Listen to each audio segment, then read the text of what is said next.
Essula y'e12. Era ojjuukiriranga omutonzi wo mu biro eby'obuvubuka bwo.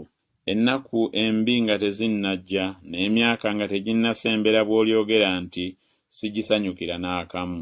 Enjuba n'omusana n'omwezi n'emmunyeenye nga tebinnazikizibwa, ebire ne bikomawo enkuba ng'emaze okutonnya. Ku lunaku abakuumi b'ennyumba kwe balikankanira, abasajja ab'amaanyi ne bakutama, n'abo abassa ne balekayo kubanga batono, n'abo abalingiza mu madirisa ne bazikizibwa. Enzigi ne ziggalwawo mu luguudo, eddoboozi ery'okussa nga likkakkanye. Ne wabaawo ayimuka olw'okukaaba kw'ennyonyi, n'abawala bonna ab'okuyimba bwe balikkakkanyizibwa.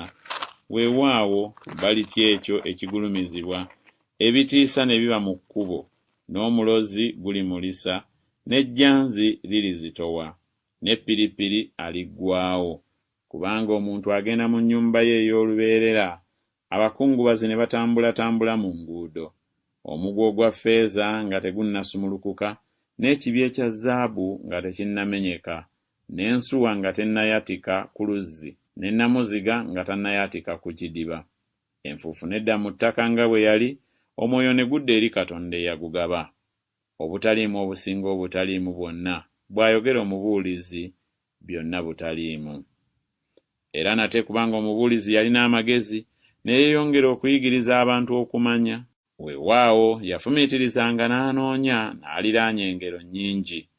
Omubuulizi yanoonya okulaba ebigambo ebikkirizibwa, n'ebyo ebyawandiikibwa n'obugolokofu, bye bigambo eby'amazima.